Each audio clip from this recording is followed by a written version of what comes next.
Hey guys, Railroad Sniper here today. Today, what we're going to be doing is building a computer for my cousin Carter. Um, he usually plays on consoles, but he recently decided for his birthday that he wanted a gaming PC, so decided we would put one together for him. And it's kind of a mid-range gaming computer. It's not the best, not the worst, but it should last quite a long time and do a good job for him. Anyway, so this is about $1,000. Some of the reasons it's better to build a custom computer rather than buy a pre-built is, if I were to buy a pre-built around this price, it would probably cost closer to like $1,500, and that's not including the peripherals. Without the peripherals, it'd maybe be closer to $900 or so, custom built. Alright, so now we can take a look at the hardware. So for the CPU, chose the Core i5 13400F. It's a pretty mid-range chip. Nowadays, between AMD and Intel, it's a pretty close race, and I prefer Intel. I've had a lot better luck with them in terms of like stability and such. This one does come with an integrated, or it comes with a heatsink, so that's pretty nice. I didn't have to buy aftermarket heatsink. So now let's take it out of the box real quick. These new LGA 1700 chips are pretty big. I remember on my 12600K, I was really surprised. It's got a little sticker, you know, and warranty and legal information. Let's see. So here's the CPU itself. If I can manage to get it out, that is. All this cardboard's pretty tricky. I haven't seen one of these yet. Here's the new Intel heatsink. Instead of getting that bare aluminum, and it's purely aluminum, these new ones, they got a custom like blue ring with a black plastic shroud and black aluminum heatsink with a copper slug in the middle, so that's pretty nice. Excuse me. Anyways, so now we can get the CPU out. Just put that off to the side for now. Here you go. This is an LGA processor. Both AMD and Intel both switched to LGA, so that's pretty standard. No more pins on the bottom. For the RAM, 12th and 13th gen support either DDR4 or DDR5, and because I want the system to last longer, I chose DDR5. It is more expensive, but it should last longer in the future. We went with the Kingston Fury RAM, 16 gigabyte kit, 2 8 gig sticks, and it is 5200 mega transfers, CL40. So, cut the sticker on this one real quick. Let's see. Alright, there you go. As you can see, it's got the nice heat spreaders on there. Got that thing. Well, anyway. And for the storage, we went with the WD Black SN770 NVMe SSD. It's a PCI Express Generation 4 drive, and it has a 5-year warranty. See, and it has a up to 5,150 megabytes per second read speed, and it has really good write speeds as well. So let's get this thing open.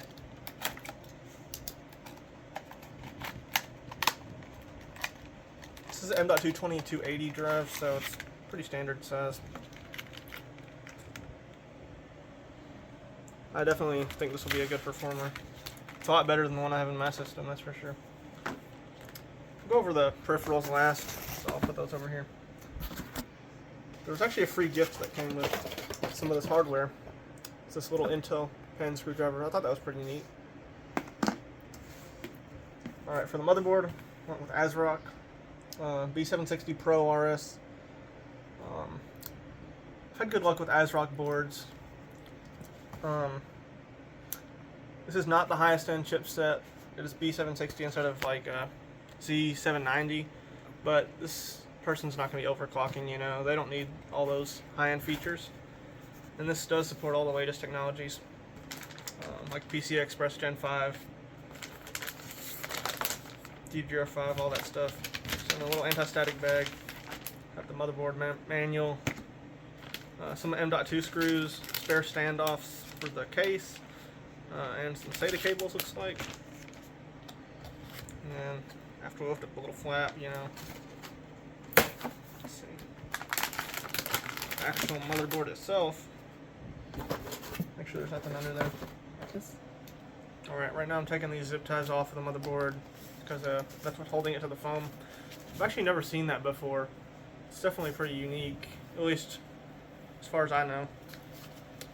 Most motherboards, you know, they just come in the foam and then the bag, or sometimes they just come in the bag, you know. Most of them don't come with this kind of packing material, so that's really premium. Even though it's a more budget board, it's still nice to see. Another thing that's really cool about this motherboard is that it's got the integrated I/O shield. Now, that's pretty common nowadays, but when I first started building computers, and for the longest time, like prior, that's like, you always had to put that on yourself, you know. But it's really nice having it pre-attached because you don't have to fiddle with it, making sure it's popped all the way into the case and all that stuff, you know. It's a really nice quality of life feature. Some other features I liked about this motherboard. It's got M.2 heatsink right there to make sure SSD stays cool. It's got dual 8 pins for plenty of power. Got good VRM heat sinks to make sure your power delivery stays cool. And yeah, it's got 3 PCI Express X16 slots. This one's got the steel armor on it, which is really nice. It keeps decreases chance of breakage pretty much. It's got 4 SATA ports, you know, USB 3.2 front header, USB 3 header, and I think that's Gen 2, by the way. And so you've got another M.2 slot right here and here, and then you've got a Wi-Fi M.2 slot right there in case you want to add Wi-Fi to this.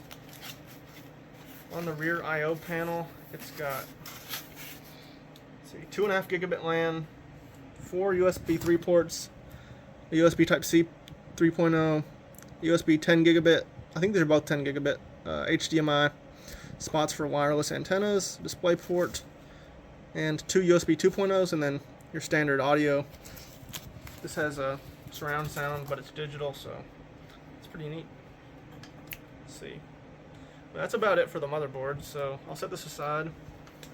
Alright, so for the power supply, I chose the Superflower 650 watt, 80 plus gold rated.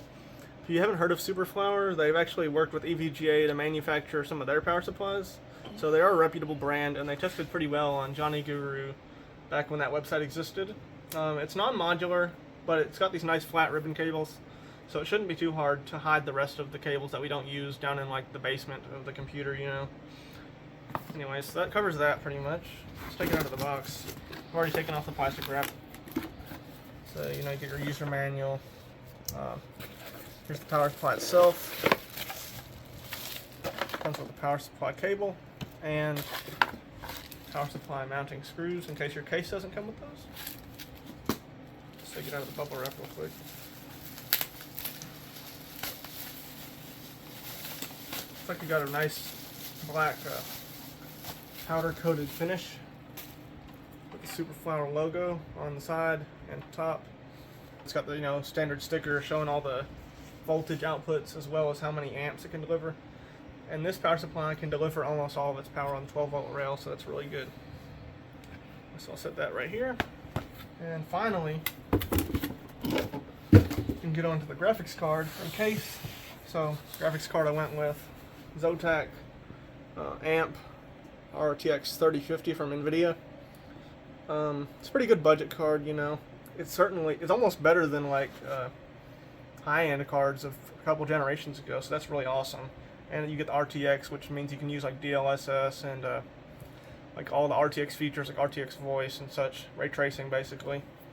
It's a dual fan card, as you can see on the back. It's got a nice back plate, pretty decent little dual slot cooler, and see, it's got 8 gigabytes of GDDR6. I don't know if that's standard, but most of the ones I've seen have that. So 8 gigabytes is pretty much the bare minimum in terms of VRAM nowadays if you want to play at higher frame rate, well, high resolution I mean, and high texture fidelity. So once I cut that out, box. Get a little unboxing experience here.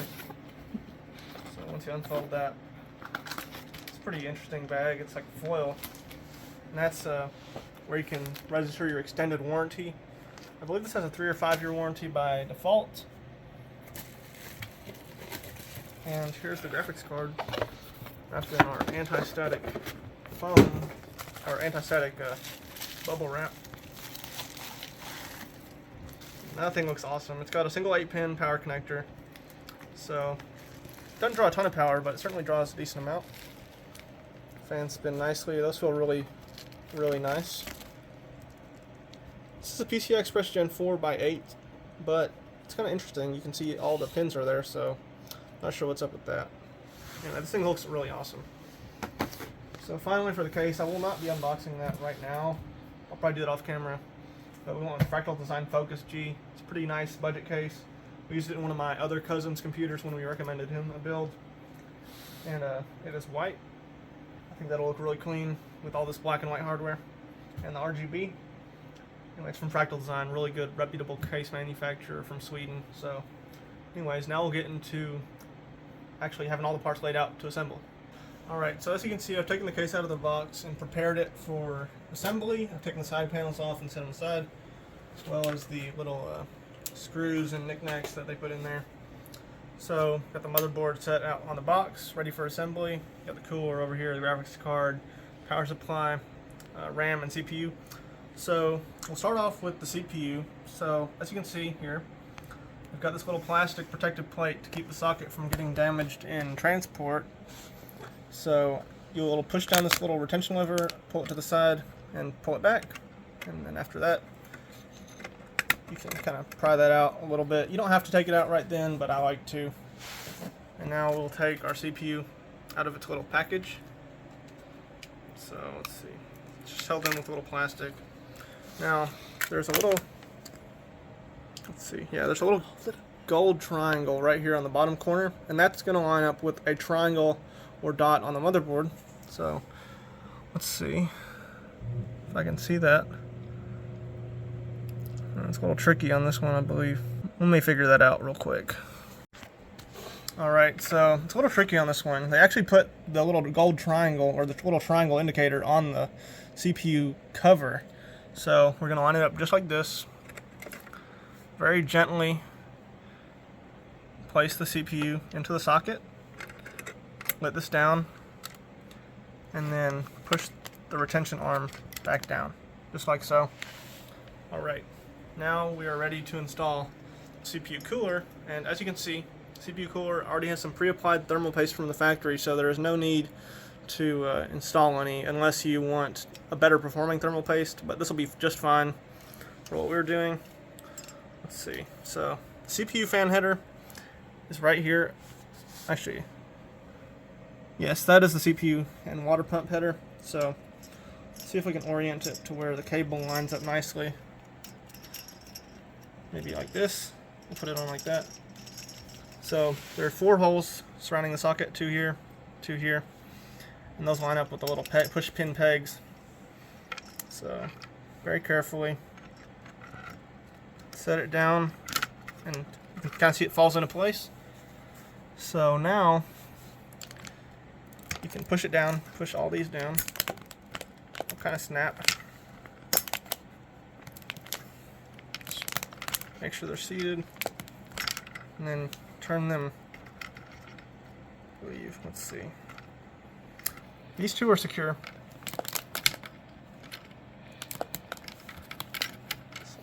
You may have to pick it up and support it with your hand sometimes.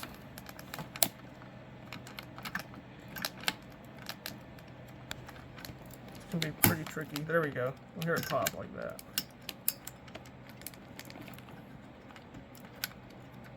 This one's not wanting to cooperate. However, so.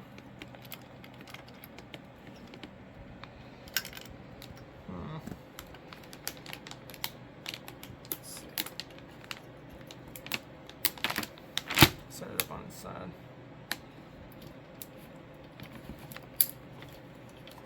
Yeah, you heard it click. That one's good. Shouldn't take a ton of force, but all right. Okay, so now we're going to hook up the CPU fan cable. We'll be mounting it to this bottom header because that is the primary CPU fan header. So just like that, it's one way. This is a PWM header, so it's got the little notch there. You line it up with a little notch. Okay, there's the little guide. And that lines up with the little post on the motherboard. So just line it up. It's only going one way, so you can't mess it up. And there we go. It's not the neatest, but there's not really any other way to do it, sadly. And my mom was asking why I'm doing it on a cardboard box when I could be doing it on a sturdy table. One of the reasons is that this box is flexible, so when you're applying force, you're not as likely to damage something on the bottom of the motherboard. And you can still pick it up, of course, like we did when the CPU cooler was having a little bit of trouble being installed. So it's a good compromise between a nice firm work surface and something like safer to use, you know. Anyway, so now we can get onto the RAM. So let's take it out of this little packaging. Comes with a little sticker. That's pretty nice. And so see this little notch that is keyed. It's a little bit more to one side than the other, so that will line up with the slot on the motherboard. So we'll pull back these little retention tabs, and when you're just installing one set of memory, this motherboard can support 2 because it has 4 DIMM slots. You'll usually want to place them in the outer set, so DIMM slot 2 and 4, and as you can see, it would not go in that way. So you flip it around. See how the slot now lines up with the little post in the center of the slot. So just make sure you're straight up and down. Put both your thumbs on there firmly, and you'll hear it click in. And that's how you know that it is seated properly. Alright, so now we can install the hard drive, or rather an M.2 PCI Express SSD. So we'll be using the iFixit Protect toolkit and a Phillips number 1 in the driver to remove the M.2 armor. So there's 2 screws, one on each end. Just take them out real quick. Make sure you don't lose them, they're very tiny. I don't know if it comes out or not. There we go. It does come out. I just was being a little dumb. So it's got a little adhesive thermal pad on the bottom to promote good thermal transfer between the drive and the heatsink, so that's pretty nice. Take that off. And it looks like the standoff, let's see if the standoff is already in the correct position. So our drive can only go in one way. So you kind of insert it at an angle, and then you push it down. So looks like it's already in the correct place. Okay, that's not right. So, as you can see, it popped up after I screwed it down. So let's see if there's something else that came with the motherboard. I believe we'll be needing this standoff. So, take our drive out real quick. Let's see, I believe that is a 4 or a 5 millimeter hex. Let's grab the 5. This is a 5.5, so okay, that's too big.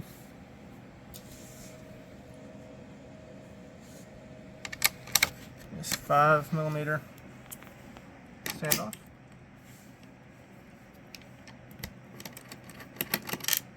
Okay, so let's get that out. Let's compare the two. Okay. As you can see, that one doesn't have the little post that sticks up. So hopefully this will work better.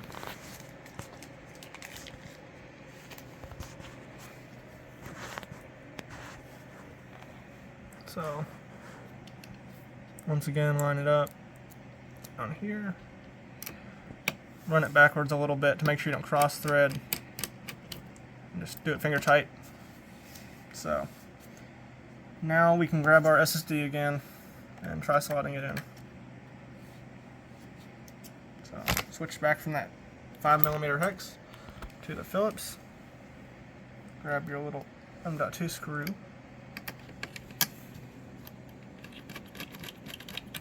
Alright, as you can see, it's not popping up, so we did the right thing. Now, put our M.2 armor. I hope this will work because I think it was previously held in by that extended standoff. Wait, hold on. I just realized something. Alright guys, so I realized I just made a mistake. We actually are supposed to use a standoff. And when the drive popped up, it was because we hadn't put the heatsink on yet. That is what holds it from popping up. So it's not a problem that it popped up. So let's fix that real quick. That way the heatsink will make proper contact. So once again, we'll switch back to the standoff with the little post in it.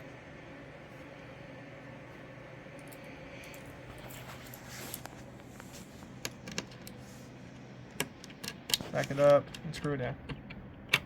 Alright, now we can put that drive in for the final time. So, push it down. Now, instead of putting a screw in, we're going to go straight to putting the armor on top. Or the heatsink, whatever you want to call it. Just like that. Switch back to our Phillips number 1 bit. And we don't need that M.2 screw after all, so you can put that back in the bag if you're following along, you know. We'll screw in the bottom one for the cover, and the next one.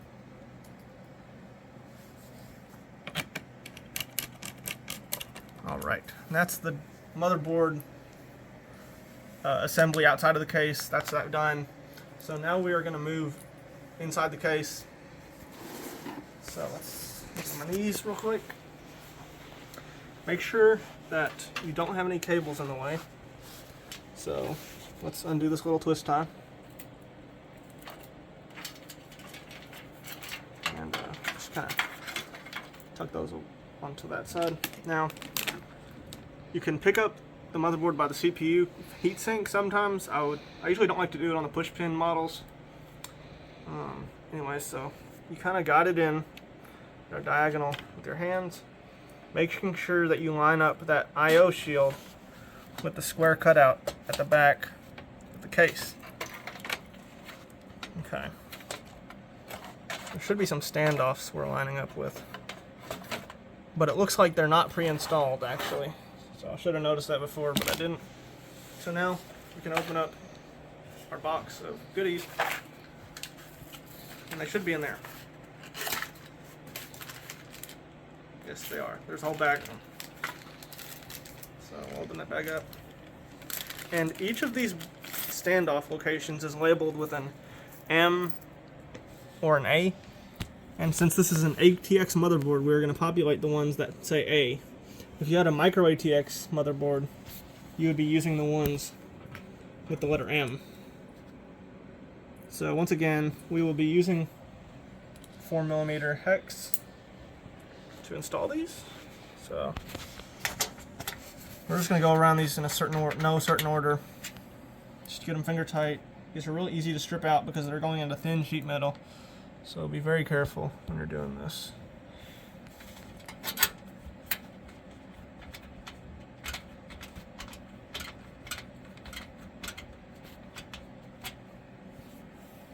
I forgot to mention, if some of these have M and A, then you're going to install them regardless of the motherboard size. So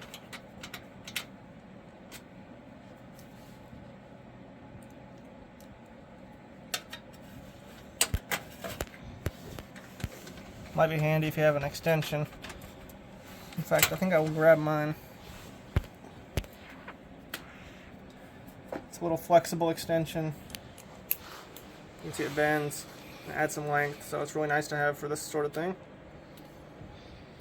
Makes it where you don't have to get your hand all the way down in there.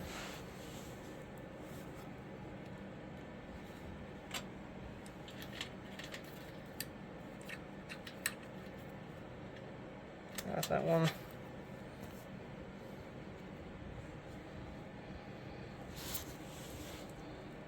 Alright, I think this is the second to last standoff.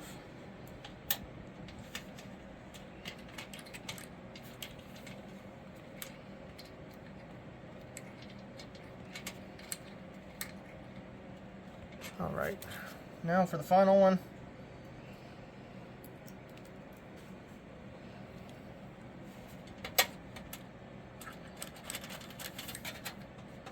Alright, that is all the standoffs installed. So now we can get back to putting the motherboard in there, as we originally planned. Once again, guided in, making sure to line up the I/O shield. And you should be able to see the screw holes through the holes of the motherboard. So now we can grab the motherboard screws, which are these 1/4 inch hex-headed, I think these are coarse thread screws. And you will need a Phillips number 2 for this. So we'll switch out our 1/4 inch for a Phillips number 2.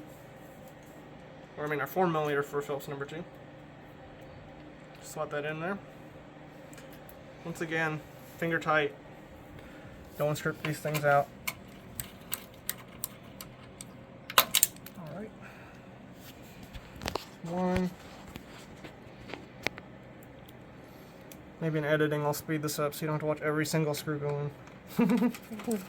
Almost looks like they didn't provide enough screws for this motherboard. If that's the case, then that's not good, so we'll see. Yeah, these are all 5 1/4 inch or 3 1/2 inch hard drive screws.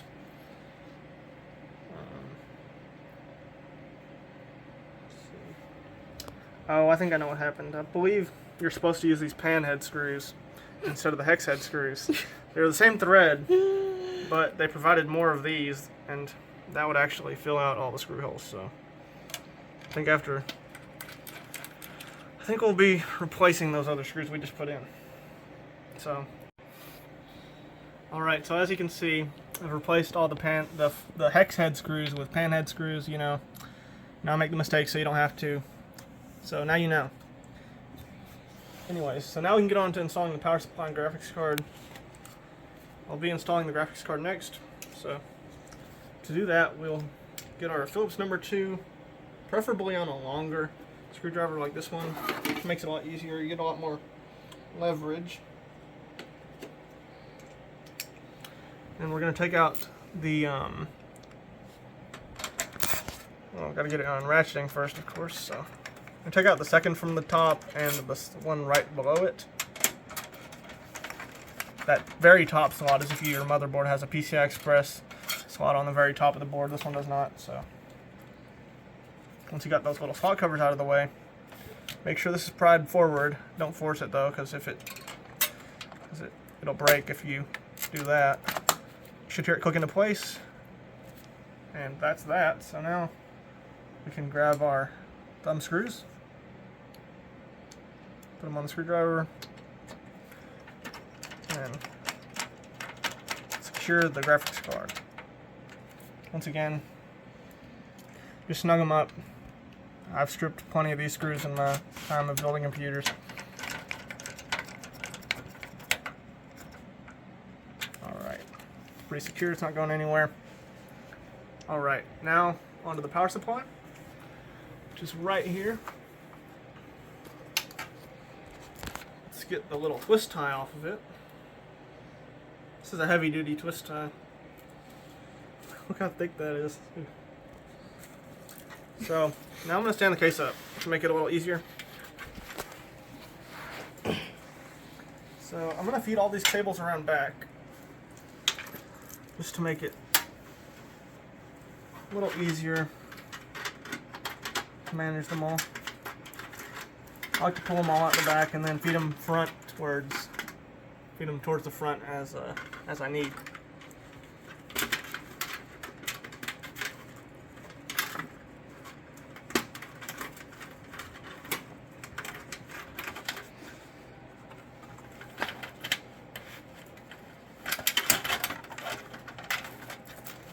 Alright, now just like that. Now, this computer is going to be on desk probably, so I probably could point the power supply fan downwards if I wanted to. It does have a fan filter down there after all. So that's what I'm going to do. just butts up against the back of the case. Alright, so now grab the little baggie of screws that came with the power supply. Open them up and screw them in. So get it on the little tip of your screwdriver. Make sure it's butted up against the back of the case and lined up where you can access the power switch and such.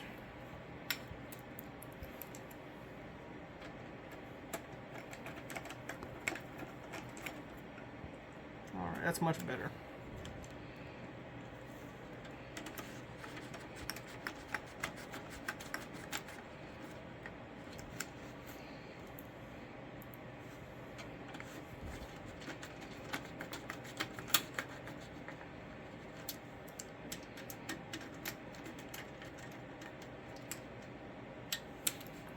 The top one may have gotten a little buggered up, but should be alright. So now Oh, buggered up. come on.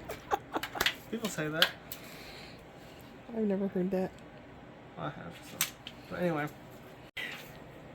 Alright, so now we can start plugging cables in from the power supply. So first we'll do the 24 pin, and Fractal has actually provided a nice little cutout here right next to the 24 pin, so it makes cable routing really easy. This power supply does have removable +4 if you need to do that on an older motherboard, but otherwise you just need to make sure that this little clip is positioned correctly. The clip is on this side, so you'll need to flip it around a little bit, kind of like that. It's kind of ugly, but you got to do it. Make sure they're lined up. It can only go in one way. You'll hear it click in, and then I like to pull the little excess back out. So looks real neat. Next, we'll get the CPUs, CPU power connectors. Here's one. Okay. And the second one is around here somewhere. There we go. There's both of our 8 pins. This motherboard takes 2 8 pins, so we're going to route them both right through this nice little cutout once again. Once again, these have a notch and can be separated in case you just need a 4 pin.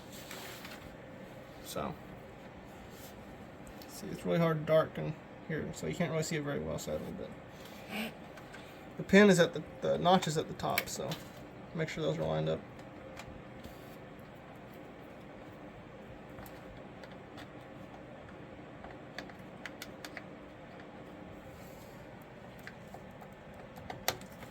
Alright, you should snap into place once again. Once again, pull the little excess out the back for a neater look. Alright, so here's a better view of that with a flashlight, so you can actually see what's going on. It's kind of dark here in the basement. Alright, so next we'll run the VGA cables, which is a single 8 pin. Now this is a 6+2, but it accomplishes the same thing when you combine them together, so that's what we will do.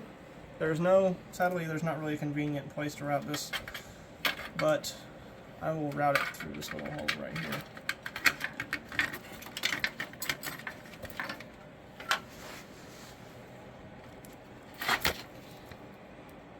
Let's see. I'm going to use the one that's further down the line, closer to the power supply.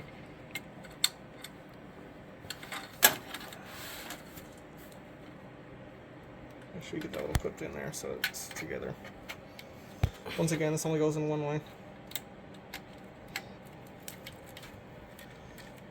Okay.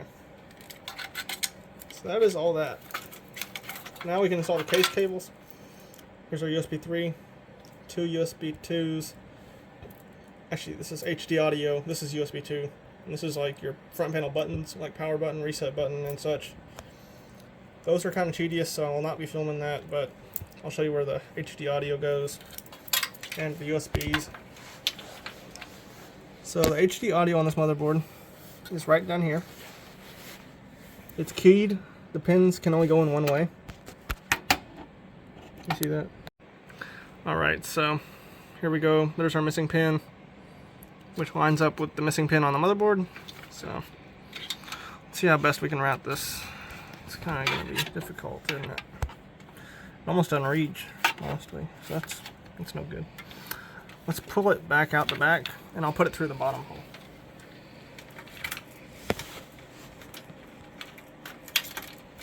It's going to come out right in front of the power supply.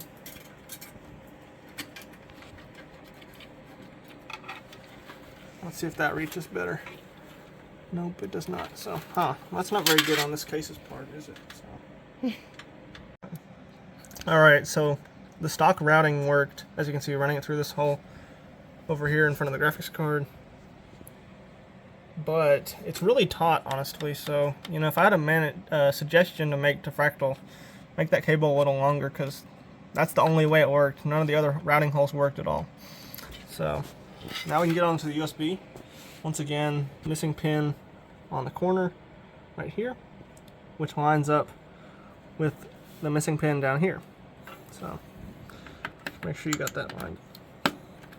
There you go. That's the USB. Now for the USB 3, which is up top. So see, this one has a little notch on it, but this one doesn't have any missing pins, so just make sure you got that notch lined up. With the hole on the other side. Alright, that's that. Now, for the front panel connectors, which I said I wasn't going to show you, but we can do the fan connectors real quick. Which same as the CPU fan, except these ones are 3-pin, so they don't have a controllable speed. These will always run at a constant speed.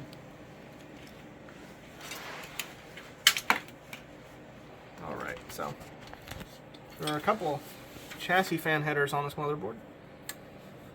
Let's see. It looks like there are a couple down here.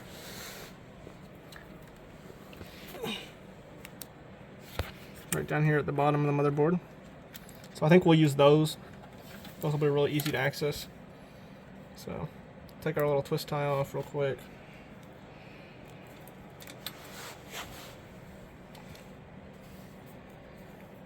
See if we can fold this up to make it a little neater. Okay. Make sure you line up the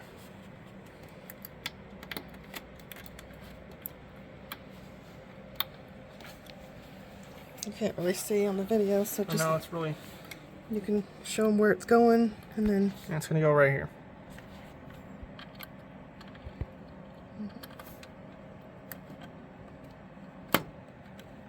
Alright, that's one. And second one right here. We'll go right next to it.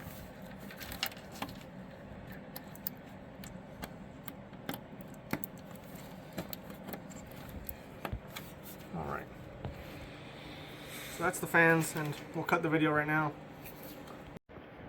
Alright, so now I've got the computer turned around, and as you can see, I've managed some of the cables round back. Got the CPU cables tied up nicely, as well as all the peripherals and extra like cables that we're not going to be using. So now that that's on, we can grab our back side panel. Make sure you slide the front in first. Make sure it's all lined up nice. And get your thumb screw. Screw that on.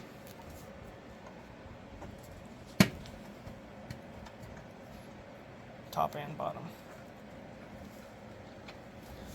Now the back's buttoned up, and as you can see, also tidied up the front, so it's a lot neater.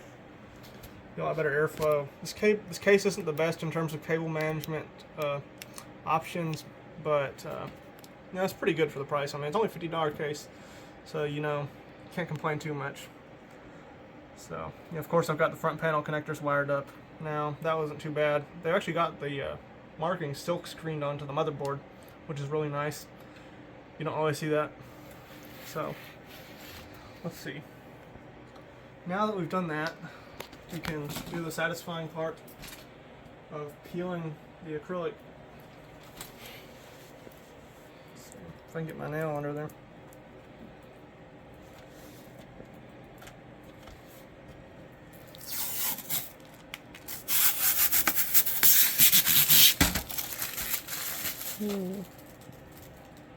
Force do it around back. You can actually see what's inside your computer. Now, same as the front. Line up the front. Same as the back, I mean. Line up the front of the panel. Just make sure it's all in there good. Screw on the back thumb screws. And that is the computer assembled. So, voila. Now, for the next portion of the video, we'll see if it boots up, so I'll get that set up off camera and I'll be back. Alright, so now we got the computer set up on my brother's desk for testing purposes. So before we turn this on, make sure you've got the power switch at the back of the power supply turned on, because that can scare you. Might make you think you've broken something when you really haven't. So anyway, so now we can press the power button up top. Alright, you can see it's lighting up and everything. You got the RGB lights. Whoa. And as long as everything's working properly, we should see an image pop up on that monitor over there.